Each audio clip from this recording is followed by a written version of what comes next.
कांत त्रिपाठी निराला का जन्म बंगाल के महिषादल में सन 1899 में हुआ। वे मूलतः गढ़कोला, जिला उन्नाव, उत्तर प्रदेश की निवासी थे। निराला की औपचारिक शिक्षा 9वीं तक महिषादल में ही हुई। उन्होंने स्वाध्याय से संस्कृत, बांग्ला और अंग्रेजी का ज्ञान अर्जित किया। वे संगीत व दर्शन शास्त्र के भी गहरे अध्येता थे। रामकृष्ण परमहंस और विवेकानंद की विचारधारा ने उन पर विशेष प्रभाव डाला। निराला का पारिवारिक जीवन दुखों और संघर्षों से भरा हुआ था। आत्मीयजनों के असामयिक निधन ने उन्हें भीतर तक तोड़ दिया। साहित्यिक मोर्चे पर भी उन्होंने अनवरत संघर्ष किया। सन 1961 में उनका देहांत हो गया। उनकी प्रमुख काव्य रचनाएं हैं अनामिका, परिमल, गीतिका, कुरमुत्ता और नए पत्ते। उपन्यास, कहानी, आलोचना, निबंध लेखन में भी उनकी ख्याति अविस्मरणीय है। निराला रचनावली के 8 खंडों में उनका संपूर्ण साहित्य प्रकाशित है। निराला विस्तृत सरोकारों के कवि हैं। दार्शनिकता, विद्रोह, क्रांति, प्रेम की तरलता और प्रकृति का विराट तथा उदात्त चित्र उनकी रचनाओं में उपस्थित है। उनके विद्रोही स्वभाव ने कविता के भाव जगत और शिल्प जगत में नए प्रयोगों को संभव किया। छायावादी रचनाकारों में उन्होंने सबसे पहले मुक्त छंद का प्रयोग किया।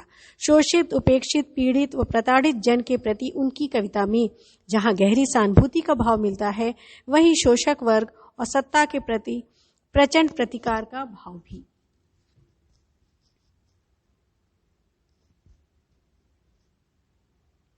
उत्साह एक आवाहन गीत है जो बादल को संबोधित है। बादल निराला का प्रिय विषय है। कविता में बादल एक तरफ पीड़ित प्यासे जन की आकांक्षा को पूरा करने वाला है, तो दूसरी तरफ वही बादल नई कल्पना और नए अंकुर के लिए विध्वंस, विप्लव, क्रांति की चेतना को संभव करने वाला भी। कवि जीवन को व्यापक और समग्र दृष्टि से देखता है। कविता में ललित कल्पना और क्रांति चेतना दोनों है। सामाजिक क्रांति या बदलाव में साहित्य की भूमिका महत्वपूर्ण होती है। निराला इसे नवजीवन और नूतन कविता के संदर्भों में देखते हैं। अट नहीं रही है कविता फागुन की मादकता को प्रकट करती है। कवि फागुन की सर्वव्यापक सुंदरता को अनेक संदर्भों में देखता है। जब मन प्रसन्न हो तो हर तरफ फागुन का ही सौंदर्य उल्लास दिखाई पड़ता है। सुंदर शब्दों के चयन एवं लय ने कविता को भी फागुन की ही तरह सुंदर व ललित बना दिया है। अब कविता का प्रारंभ करते हैं। प्रभात बच्चों। क्षितिज, पुस्तक, पेज नंबर 33। कविता का शीर्षक उत्साह। उत्साह एक आवाहन गीत है और इसके कवि पंडित सूर्यकांत त्रिपाठी निराला हैं। निराला छायावादी कवि हैं। उनमें उन्होंने दार्शनिकता, विद्रोह, क्रांति कवि हैं। उनमें उन्होंने दार्शनिकता, विद्रोह, क्रांति, प्रेम की तरलता, प्रकृति का विराट तथा उदात्त चित्र अपनी रचनाओं में प्रस्तुत किए हैं।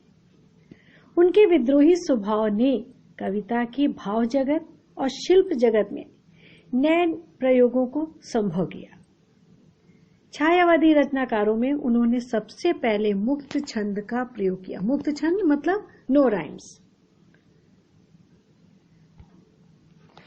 कहते हैं साहित्य समाज का दर्पण होता है।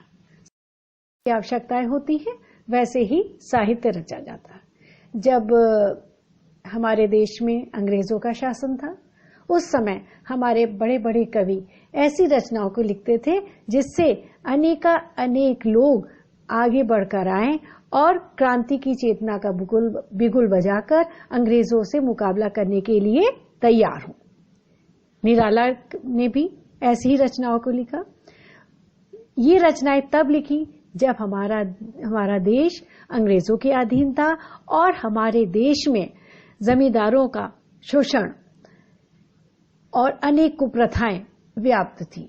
ऐसे समय में निराला ने ये कविता, उत्साह कविता लिखी, जो कि उत्साह एक आवाहन गीत है। इसमें आवाहन को 2 रूपों में अभिव्यक्त किया है। एक तो कवि चाहता है जिसमें उसने बादल को संबोधित करते हुए कहा कि एक तो ये कहता है कि गर्मी पड़ रही है और बादल गरज कर पानी बरसाकर पीड़ित प्यासे लोगों की प्यास को बुझाएं, गर्मी को शांत करें और सर्वत्र एक आनंद की अनुभूति कराएं। दूसरी तरफ क्या है कि हमारा देश अंग्रेजों के अत्याचार से पीड़ित है और कवि बादल के द्वारा बादलों का आवाहन करके लोगों को आगे आने के लिए प्रेरित कर रहा है कि लोग एकजुट होकर अंग्रेजों से भारत को मुक्त कराकर हमारे देश को एक स्वतंत्र राष्ट्र बनाए और देश में व्याप्त कुप्रथाओं का सारे शोषित वर्ग जो है उनको आनंद दें, उनको ढाढ़स दें या उनका शोषण समाप्त करें। ये इसलिए इस कविता को आवाहन गीत कहा गया है। अब कविता प्रारंभ कर रहे हैं। कविता आपके पास है, उसको देखिए एक एक लाइन को। बादल गरजो घेर घेर घोर गगन धारा धरो। कवि क्या कह रहा है? बादलों से क्या कह रहा है कि हे बादल तुम गरजो, तुम गरज गरज के चारों ओर एक नई क्रांति को उत्पन्न करो। और कैसे करो? घेर घेर घोर गगन, इस घने आकाश को। बादल क्या होता है? जब बिखरे बादल होते हैं तो बारिश नहीं होती। कैसे होती बारिश? जब बादल एक जगह एक्यूमुलेट मतलब इकट्ठे हो जाते हैं, और इकट्ठे होने पर जब बादल एक जगह घने हो जाते हैं तभी बारिश होती है। तो यहाँ क्या कह रहे हैं कि कवि क्रांति के प्रतीक बादल को संबोधित करते हुए कहते हैं कि ओ बादल तुम गरज गरज कर सारे आकाश को घेर कर खूब जोर से धरती पर बरसो। घेर घेर घोर गगन धाराधर ओ, धाराधर कौन? धारा को धारण करने वाले। कौन धारा? जल को धारण करने वाले कौन? बादल। हे बादल तुम आसमान को घेर घेर के और धरती पर बरसो, खूब जोर से धरती पर बरसो। अब क्या है? ललित ललित काले घुंघराले बाल कल्पना कैसे पाले। तुम्हारे काले काले घुंघराले बाल सुंदर हैं। यहाँ पे क्या हुआ कि बादलों की तुलना, बादल कभी कभी देखिए करली करली से घुंघराले से होते हैं, तो बच्चे के बालों से करी गई है बादल की तुलना कि जैसे बच्चे के बाल काले घुंघराले होते हैं। बादल सॉफ्ट होते हैं, मुलायम होते हैं, और बच्चों के बाल कैसे होते हैं? कोमल होते हैं, मुलायम होते हैं। तो क्या कहा? तुम्हारे काले काले घुंघराले बाल जैसे बादल, मतलब तुम बादलों का तुम्हारा आकार कैसा है? बच्चे के काले काले घुंघराले बालों की तरह है। ठीक है? बाल कल्पना कैसे पाले, और तुम किसी बच्चे की कल्पना के समान क्या हो? विस्तृत हो। बच्चे की जो कल्पना होती है, जैसे बच्चे की कल्पना क्या होती है? बच्चे भी एक क्षण में कुछ सोच रहे हैं, थोड़ी देर में उनकी सोच बदल जाती है। कभी वो किसी चीज के लिए मचलते हैं, फिर दूसरी चीज मिल गई उसमें मोहित हो जाते हैं। तो यहाँ पे बादल को क्या कहा कि बादल अपना भिन्न थोड़ी देर में अलग अलग रूप बदलते रहते हैं। ठीक है? कभी आप देखिए बादलों को ध्यान से देखिए तो कभी लगता है ये बन रहा है, कभी लगता नहीं दूसरी शेप बन रही, दूसरा आकार बन रहा है। तो यहाँ पे क्या कहा कि बादल एक तो कैसे हैं? ललित ललित सुंदर सुंदर काले बच्चे के घुंघराले बालों की तरह हैं, क्योंकि बादल जब काला होता है तभी तो बरसता है। और दूसरा, बाल कल्पना कैसे पाले, तुम किसी बच्चे की कल्पना के समान हो। जैसे बच्चे की कल्पना क्षण क्षण में बदलती रहती है, वैसे ही बादल भी क्षण क्षण में अपना रूप बदलते रहते हैं। विद्युत छवि उर्मे कवि नवजीवन वाले। विद्युत छवि उर्मे, और बादलों के बीच में क्या चमकती है? बिजली चमकती है। तो कवि ने क्या कहा कि तुम्हारे हृदय में बिजली जैसी आभा, मतलब यहाँ पे लोगों से आह्वान कर रहा है कवि कि लोग आगे से आगे बढ़कर आए और देश में नई क्रांति उत्पन्न करें। तो क्या लोगों की शक्ति को जगा रहा है। क्या जिस प्रकार से बादलों में एक बिजली की आभा रहती है, बिजली समाई होती है, उसी प्रकार से लोगों में भी एक बिजली क्या मतलब एक क्रांति की चिंगारी छिपी हुई है और उस चिंगारी को भड़का रहा है। विद्युत छवि उर्मे कवि नवजीवन वाले। कवि क्या कह रहा है कि तुम नया जीवन देने वाले हो। यहाँ पे जैसे यहाँ पे क्रांति से रिलेटेड हुआ, अगर क्रांति के संबंध में हम देखें कि नया जीवन देने वाले मतलब अगर लोगों के अंदर क्रांति उत्पन्न होगी तभी उनको देश से अंग्रेज हटेंगे और उन्हें नया जीवन मिलेगा। यहाँ दूसरी तरफ ये देख लीजिए कि लोग भीषण गर्मी से व्याकुल हैं, बार बार टकटकी लगा के आसमान की ओर देख रहे हैं, और जब बादल बरसते हैं तो लोगों में नए जीवन का संचार होता है, उन्हें नया जीवन मिलता है। तो ये दोनों तरह से अर्थ हो गए। तो क्या कह रहे हैं कि विद्युत छवि उर्मे कवि नवजीवन वाले, वज्र छिपा नूतन कविता फिर भर दो बादल गरजो। और तुम्हारे मन में वज्र के समान कठोर शक्ति समाई हुई है। मतलब बादल अपनी वज्र जैसी शक्ति, यहाँ जो बिजली है, बिजली की कड़क से जब बारिश होगी तो खूब तेज होती है। तो क्या कह रहे हैं कि वज्र छिपा है, तुम्हारे अंदर वज्र के समान शक्ति है, और उस शक्ति को, उस गर्जना से तुम क्या है, नूतन कविता फिर भर दो। एक नई कविता जैसी शक्ति का संचार सभी के तन मन में कर दो। नई कविता मतलब क्या है, जैसे नई कविता जो होती है, कैसी कविता है, उत्साह बढ़ाने वाली। वो कविता पढ़ के लोग अधिक से अधिक उत्साह बढ़ जाता है लोगों का, और आगे निकल के आएंगे। आगे मतलब उस समय जब अंग्रेज हमारे देश में कब्जा करे थे, अंग्रेजों की हुकूमत थी, तो उस समय लेखकों से, कवियों से भी ये कहा जा रहा था कि ऐसी ऐसी रचनाएं लिखिए जिससे लोगों के अंदर देशभक्ति की भावना जागृत हो और अधिक से अधिक लोग आ सके, क्योंकि जैसा समाज होता वैसा साहित्य होता। अब आज के समय में देख लीजिए, कोरोना जैसी महामारी से हमारा देश, देश क्या दुनिया पूरी ग्रस्त है। अब देखिए टीवी पे भी ऐसे ऐसे स्लोगन्स आ रहे हैं कि पुलिस वाले भी देखा होगा आपने टीवी में कि ये लोग गा रहे हैं कि मतलब ऐसे बार बार उनको संदेश दिया जा रहा है कि घर में रहें, घर से बाहर ना निकलें। और जो भी हो, बड़े बड़े एक्टर्स तक इसमें आ गए हैं कि वो लोगों को संदेश दे रहे हैं कि हर तरह से लोगों को समझाने का प्रयास किया जा रहा है। इस समय क्या देश में क्या कोरोना का संकट है, इसलिए कोरोना से लड़ने के लिए लोगों को संदेश दिया जा रहा है। मतलब जैसा जो भी समाज की आवश्यकता होती है वैसे ही साहित्य की रचना की जाती है। आगे है, विकल विकल उन्मन थे उन्मन, विश्व के निदाग के सकल जन। इन पंक्तियों में कवि क्या कह रहा है कि विकल विकल उन्मन थे उन्मन, माने लोग, संसार के सभी लोग गर्मी के कारण बहुत व्याकुल और अनमने से हो रहे थे। मतलब विकल विकल माने व्याकुल थे, विकल माने व्याकुल, और उन्मन थे उन्मन, उन्मन माने अनमने से थे, उन्मन माने वे मन, दो बार आया, उन्मन थे उन्मन माने अनमने से हो रहे थे। कौन? वो सारे मन, किसके? लोगों के मन व्याकुल से हो रहे थे, अनमने से हो रहे थे। विश्व के निदाग के सकल जन, विश्व माने संसार के, सकल सारे लोग, सकल माने सारे, जन माने लोग, निदाग माने गर्मी से। लोग, संसार के सभी लोग गर्मी के कारण व्याकुल थे, और विकल विकल माने व्याकुल थे, और उन्मन थे। उन्मन माने वे लोग अनमने से हो रहे थे, उन्मन सारे मन, उन्मन थे माने उन्मन माने अनमने से हो रहे थे। आए अज्ञात दिशा से अनंत के घन, और ऐसे समय में जब चारों ओर लोग व्याकुल परेशान हो रहे थे। यहाँ तरफ दूसरी तरफ देख लीजिए कि अंग्रेजों के अत्याचार से या समाज में फैली हुई बुराइयों से, कुरीतियों से, लोगों के शोषण से लोग व्याकुल थे, परेशान थे, और इससे बचने का उपाय जान रहे थे। दूसरी तरफ ये अर्थ हुआ। फिर इसमें क्या हुआ? आए अज्ञात दिशा से अनंत के घन। इन पंक्तियों के द्वारा कवि बादल को क्रांति का प्रतीक मान रहा है। क्या कह रहा है? हे बादल, तुम न जाने कौन सी दिशा से अचानक आकर बरसे और अपने शीतल जल से इस तपती धरती को शांत कर दिया।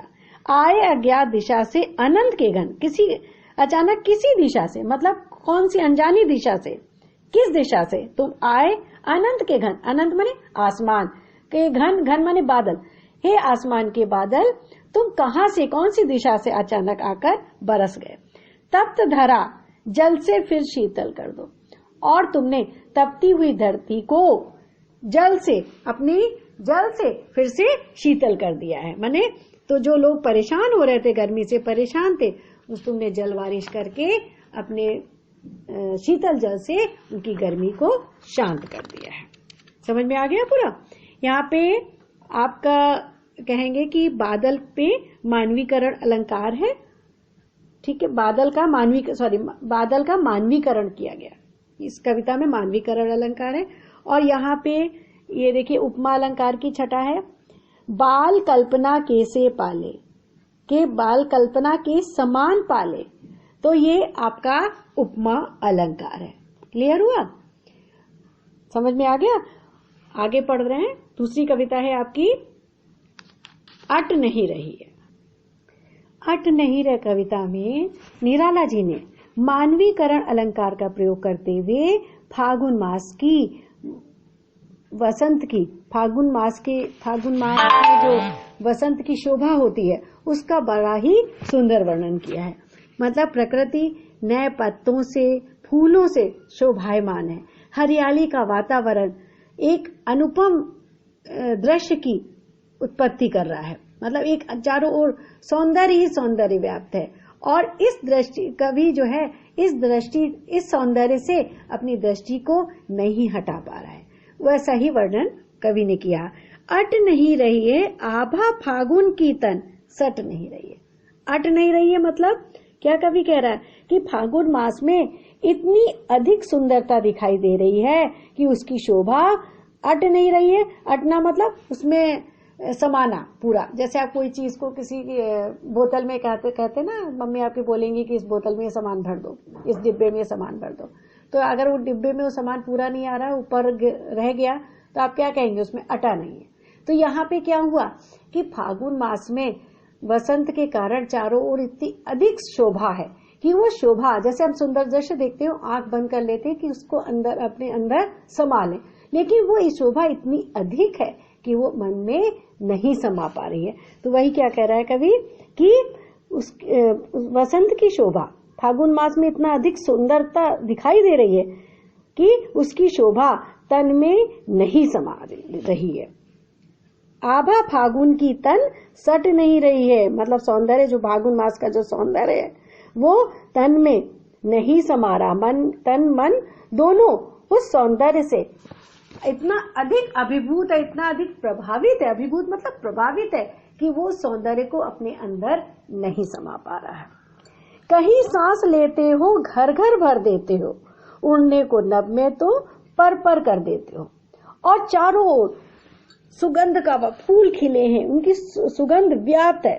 तो अगर सांस लेते हैं तो चारों तरफ सुगंधी सुगंध फैल जाती है। उसकी सुगंध से क्या होगा कि कहीं सांस लेते हो घर घर भर देते हो, माने चारों तरफ सुगंध इतनी अधिक व्याप्त है कि चारों तरफ सुगंधी फैली हुई है, और सांस लेते हो तो सारी सुगंध अंदर समाई जा रही है। फिर उड़ने को नभ में तुम पर पर कर देते हो, उसकी सुगंध मतलब फूलों की सुगंध, बसंत फागुन मास की सौंदर्यता, उसके नए नए फूलों की सुगंध, जो फूल हैं उनकी सुगंध से चारों तरफ पक्षी जो हैं वो पंख फड़फड़ाने लगते हैं। क्या, उड़ने को नभ में तुम पर पर कर देते हो। यहाँ पे क्या हुआ कि वसंत, फागुन मास वसंत के बाद आता है। वसंत में चारों ओर प्रकृति में नए नए परिवर्तन, नए नए फूल पत्ते सब दिखाई देते हैं। तो यहाँ पे कवि क्या कह रहा है कि इतना अधिक सौंदर्य व्याप्त है, और आसमान में पक्षी कलरव करते, कोयल बोलती है। यहाँ पे कवि का मन रूपी पक्षी भी क्या कहा कि कहीं सांस लेते हो घर घर भर देते हो, उड़ने को नभ में तुम पर पर कर देते हो। माने तुम इतना अधिक हम सौंदर्य से अभिभूत हो जाते कि हमारा मन मयूर या मन रूपी पक्षी जो है वो मानो आसमान में उड़ने लगता है। यहाँ पे जो पक्षी उड़ रहे हैं, आसमान में पक्षी भी उड़ रहे हैं, ये नहीं कह रहे हम पक्षी उड़ रहे हैं, लेकिन यहाँ इस सेंस में क्या है, इधर क्या है, उड़ने को नभ में तुम पर पर कर देते हो कि तुम हमारे मन में एक पंख से लगा देते हो, हमारा मन उड़ने लगता है। ये मतलब हुआ। समझ में आ गया। आंख हटाता हूं तो हट नहीं रही है। मतलब आंख क्या, कवि क्या कह रहा है कि जो दृष्टि है सौंदर्य को देख करके इतनी मंत्रमुग्ध हो गई है कि उसे लगातार एकटक देखे जा रही है, अपलक निहार रही है, एकटक देखे जा रही है। मतलब उससे दृष्टि, जैसे कोई भी सुंदर चीज हो तो आदमी उसको बार बार देखता रहता है, उससे दृष्टि नहीं हटती। यहाँ पे प्रकृति में इतना अधिक सौंदर्य व्याप्त है कि कवि की दृष्टि अपलक उसे निहार रही है, उससे दृष्टि को अपनी आंखें को वो हटा नहीं पा रहा है। क्यों? चारों पत्तों से लदी डाल, आंख हटा, हाँ, पत्तों से लदी डाल कहीं हरी कहीं लाल, और चारों तरफ पेड़ पौधे नए नए पत्तों से युक्त हैं। पत्तों से सारी जो डाल है पेड़ों की वो पत्तों से लद गई है। ठीक है, चारों तरफ पेड़ पौधे पत्तों से लद गए हैं, और कहीं हरी कहीं लाल, कहीं हरे हरे उसमें पत्ते न है, कहीं लाल लाल फूलों से लदी हुई है। कहीं पड़ी है उर्मे मंद गंध पुष्पमाल, और कभी कभी पेड़ों के झुंड इतने ज्यादा लगे हैं कि फूल भी जो लगे हैं पेड़ों में वो एक माले का आकार बना रहे हैं। तो कवि को क्या लग रहा है कि कहीं पड़ी है उर्मे, उर माने हृदय में, गले में, कहीं पेड़ों के गले में कहीं कहीं पर मंद गंध पुष्पमाल, मंद माने धीमी धीमी, गंध माने सुगंध वाले, पुष्पमाल माने फूलों की माला दिखाई दे रही है। यहाँ फूलों की माला क्या डाली थोड़ी नहीं की, फूल इस तरह से लगे हैं कि मानो माले का आकार बना रहे हैं। पाट पाट शोभा श्री पट नहीं रही है। धरती के चारों तरफ, पाट पाट माने चारों तरफ जो शोभा है व्याप्त है, वो पाट पाट शोभा श्री पट नहीं रही है, माने जो चारों तरफ सौंदर्य व्याप्त है, धरती के चारों तरफ जो सौंदर्य का व्याप्त है, फैला हुआ है, वो इतना अधिक है कि पट नहीं रही है, मतलब समा नहीं पा रही है। जैसे पटाना क्या माने उसको अपने में मिला लेना, यहाँ पे मिला लेना मतलब क्या हुआ, अपने में समा लेना। तो यहाँ पे चारों तरफ जो सौंदर्य है वो अपने में नहीं समा पा रही है। कवि क्या कह रहा है कि इतना अधिक सौंदर्य है कि उसे अपने में समा पाना कठिन हो। ये कविता का भावार्थ पूरा हो गया। मैंने दोनों आपको पढ़ा दिया, उत्साह भी और अट नहीं रही है।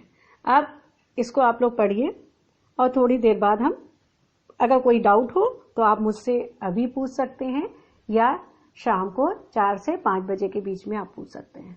ठीक है, और इसके थोड़ी देर बाद मैं क्वेश्चन आंसर्स डिस्कस करती हूँ, आप पढ़ लीजिए, थोड़ी देर बाद मैं डिस्कस का कुछ काव्य सौंदर्य मैं आप लोगों को बता देती हूँ। जैसे पहले वाला जो पैरा है उसमें आया है शब्द घेर घेर घोर गगन। इसमें आपका कौन सा अलंकार बनता है, वर्णों की आवृत्ति हुई है, अनुप्रास अलंकार। अब इसके बाद है बाल कल्पना के से पाले, ये तो मैंने आपको बताया था, इसमें के समान पाले उपमा अलंकार है। ठीक है, ये आपका।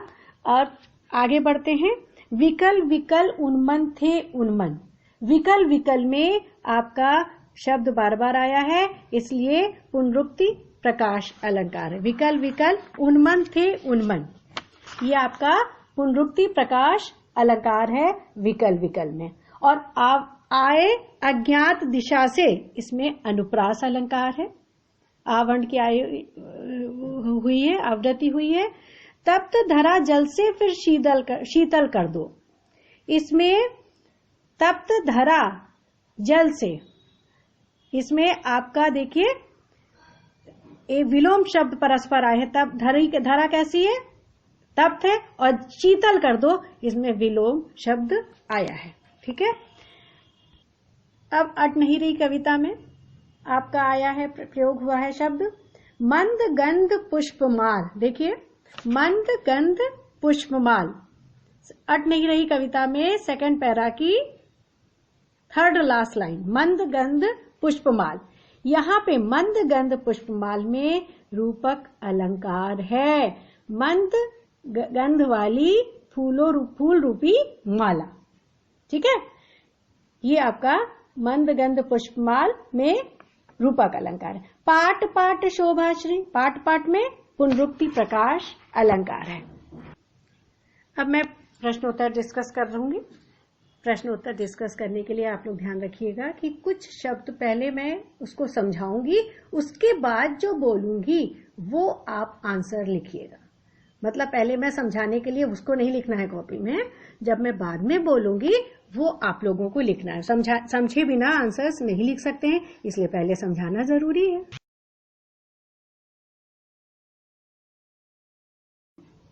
कवि बादल से फुहार, रिमझिम या बरसने के स्थान पर गरजने के लिए क्यों कहता है? अब मैं पहले समझा रही हूं, इसको लिखना नहीं है आप लोगों को। फुहार क्या होती है? मंद मंद। रिमझिम अच्छी, ठीक है, और बरसना।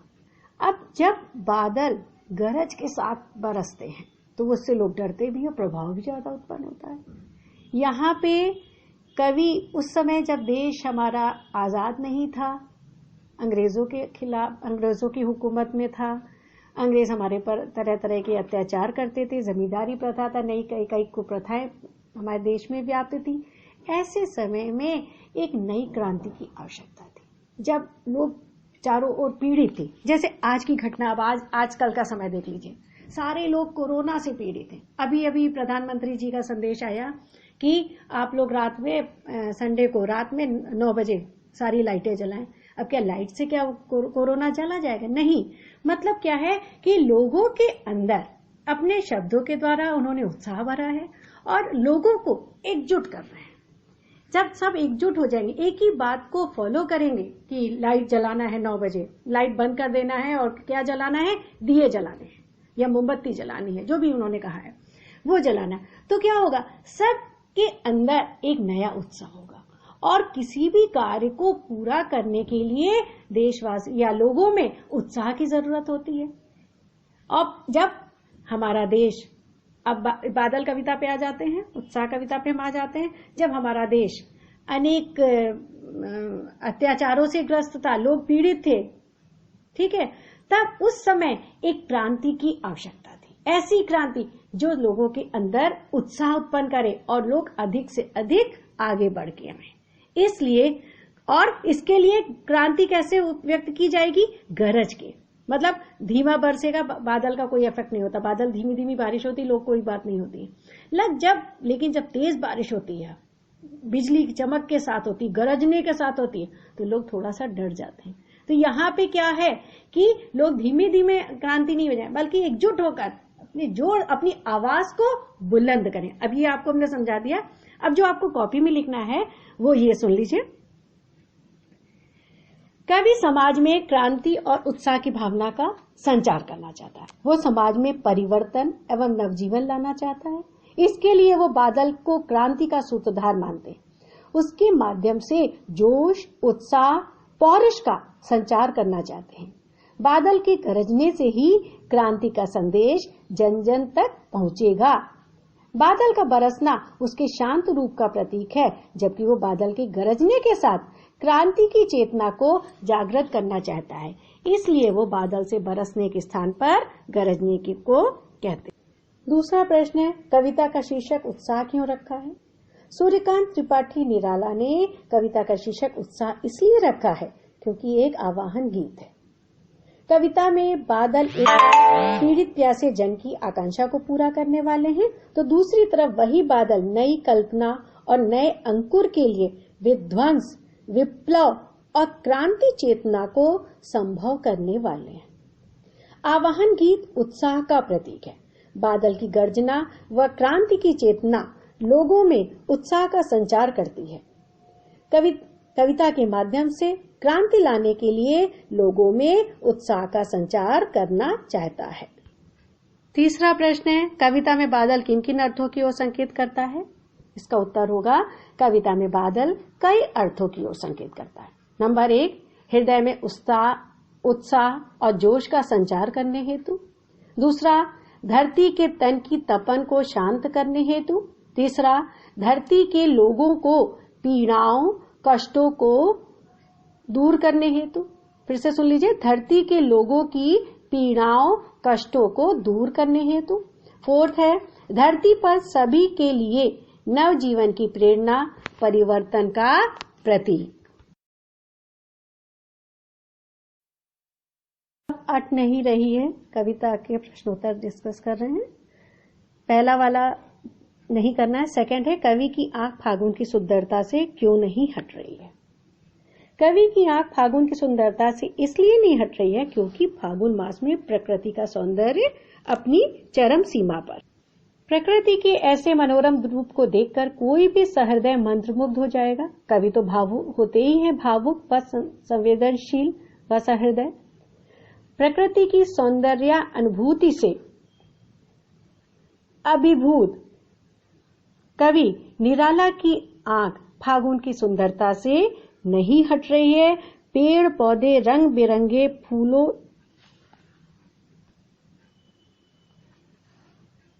एवं पल्लवों से लग गए हैं। शीतल मंद सुगंध पवन सुहावने मौसम की सृष्टि कर रही है। सर्वत्र प्रफुल्लता, उल्लास एवं उत्साह का वातावरण है। फागुन के आगमन से प्रकृति नव जीवन से भर उठी है। ऐसे में कवि फागुन की सुंदरता से अपनी आंख नहीं हटा पा रहा है। नेक्स्ट क्वेश्चन, प्रस्तुत कविता में कवि ने प्रकृति की व्यापकता का वर्णन किन रूपों में किया है? व्यापक, पहले हम एक बता दे रहे, अभी लिखिएगा नहीं। व्यापकता का मतलब क्या होता है? फैला हुआ। प्रकृति की व्यापकता माने प्रकृति का फैला हुआ सौंदर्य। अब आप समझिए, उत्तर अब बता रहे हैं। प्रस्तुत कविता में कवि ने प्रकृति की व्यापकता का वर्णन अनेक रूपों में किया है। पहला, प्रकृति का सौंदर्य सर्वत्र छलकता हुआ दिखाई देता है। दूसरा, कहीं सांस लेता हुआ तो कहीं आकाश में उड़ता हुआ दिखाई देता है। तीसरा, कहीं पेड़ पत्तों और फूलों से लदे हुए अपने सौंदर्य को स्वयं में समेट नहीं पा रहे। इसका भाव यह है कि मानव हृदय इतना प्रसन्न है, अपनी सौंदर्यानुभूति को समेटने में असमर्थ है। ये प्रकृति की व्यापकता का प्रमाण है। नेक्स्ट क्वेश्चन, फागुन में ऐसा क्या होता है जो बाकी ऋतुओं से भिन्न है? फागुन मास में प्रकृति का सौंदर्य अपनी चरम सीमा पर होता है। फागुन मास वसंत ऋतु का स्वागत मास है। ये समय सर्दी व गर्मी का संधि काल होता है। चारों तरफ हरियाली का वातावरण है। पेड़ पौधे रंग बिरंगे फूलों एवं पल्लवों से लग गए हैं। शीतल मंद सुगंध पवन सुहावने मौसम की सृष्टि कर रही है। सर्वत्र प्रफुल्लता, उल्लास एवं उत्साह का वातावरण है। फागुन के आगमन से प्रकृति नव जीवन से भर उठी है। उसका अनुपम सौंदर्य ही है जो उसे अन्य ऋतुओं से भिन्न बना देता है। अब ये सारे प्रश्न उत्तर मैंने डिस्कस कर दिए हैं, बता दिए हैं आप लोगों को। अब इसको आप लोग पाठ को पहले पढ़िए, उसकी व्याख्या समझिए, भावार्थ समझिए और प्रश्न उत्तर को अपनी कॉपी में लिखिए।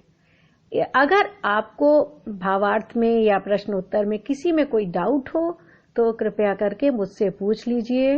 अभी टाइम अगर ओवर हो जाता है तो आप बाद में मुझसे पूछ सकते हैं 4 से 5 बजे के बीच में। धन्यवाद।